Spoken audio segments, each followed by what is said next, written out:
Even as the West continues its clampdown or attempts at a clampdown on Iran's nuclear power program, the Supreme Leader Ayatollah Ali Khamenei opened the NAM summit in Tehran this week, declaring his country was not seeking nuclear weapons. Khamenei said Iran considered the use of nuclear weapons to be, quote-unquote, an unforgivable sin. But he vowed not to abandon Iran's controversial nuclear program, calling nuclear power Iran's natural right. And though there was no real outcome from the NAM summit, the venue and timing of this edition is given it immense importance. India finds itself having to do a balancing act between Iran and the United States on the one hand and Iran and Saudi Arabia on the other. And with the US having already fired a salvo ahead of that summit, expressing concerns about Iran using the NAM platform to justify its nuclear program, India was expected to advance its regional energy and security and strategic interests nonetheless at the summit. Now, mind you, India has had to walk that strategic tightrope between Iran and Saudi Arabia. India's economic interests weigh heavier on the Arabian side of the Persian Gulf, but its strategic interests in Iran, especially in relation to New Delhi's interests in Afghanistan and Central Asia. India is also keen to secure through Iran physical access to Afghanistan, which is rated as strategically important for regional security. Iran has also renewed its offer to India to use the Chabahar port to access Afghanistan and through it Central Asia for trade, which is very important to India's interests. And in perhaps a clear sign of India's deepening engagement with Tehran, Prime Minister Dr. Manmohan Singh met the Iranian Supreme Leader Ayatollah Khamenei, a rare instance of the Supreme Leader meeting a non-Muslim leader. Iranian President Mahmoud Ahmadinejad was also present at that meeting between Supreme Leader Khamenei and Prime Minister Manmohan Singh. All right, joining us now for a deeper understanding of the non-aligned movement and its strategic rebirth in Tehran, or so it would appear this past week, is West Asia expert Dr. Wael Awad. Thank you so much for joining us, sir, on The World. How do you view this? Is this, according to you, given the timing, given the place, the location, Tehran of all places, as the West continues to bear down on Iran, do you see it as a strategic rebirth of NAM, the non-aligned movement, specifically helping us deal with our own issues in West and Central and South Asia? I think it was a win-win issue for everybody, all the member states who have attended the NAM in Tehran, because also taking in consideration that the next meeting going to be in Venezuela, which make it more interesting. So I think that the NAM has to establish itself as a group of non-aligned for both the sides, especially at the time when a multipolar world is being revolving. Absolutely. Now, let's draw a focus now to closer regional ties and India's efforts clearly at balancing its relationship with the United States on the one hand and with Tehran on the other. Do you see India being able to walk that tightrope?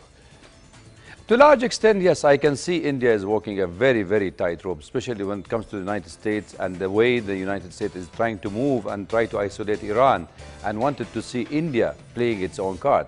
But I think India has suggested and have told the American very clearly that our own national interest is a priority for us, especially in a democratic setup in India, where everybody can expose if a government falls in the line of the United States, of its isolation of Iran. True. And let's not forget about India's strategic economic interests and oil and energy interests in Tehran. We've seen the United States also put pressure on India, on New Delhi, also on trading in oil with Iran. But I want to now talk about balancing out the axis of power and influence, the influence of Saudi Arabia and Pakistan. Can New Delhi and Tehran form a counterbalance to that axis of power between Saudi Arabia and Pakistan in the region, and perhaps help balance out the Wahhabi influence in the region? I don't look at it as an axis. In fact, it will be a political suicide to think it on those terms. I would call it more of a regional kind of arrangement among the nations. I think it is for the interest of Pakistan and interest of Iran and CIS country and India to sit together across the table and find out their own interest with the access to the market in CIS and the energy from that sector. Makes it more closer, rather than go and be dictated by others what could be your policy on this on your own regional arrangement.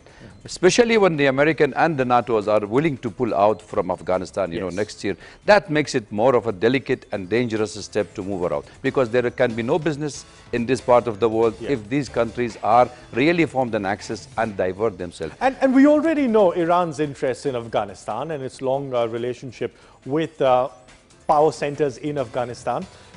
Is India therefore making the right move? And what should it do in addition in engaging with Iran to protect its interests in Afghanistan?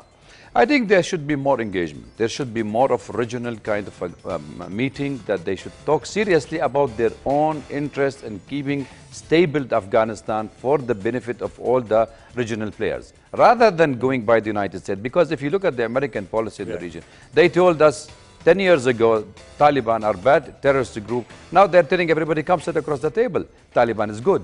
So I don't think we should go by what the dictated by external forces. It is a matter of a natural geographic heritage, a long history with these nations, and the continuity which dictate the terms of interest for the rest of the nation, especially in this part of the world.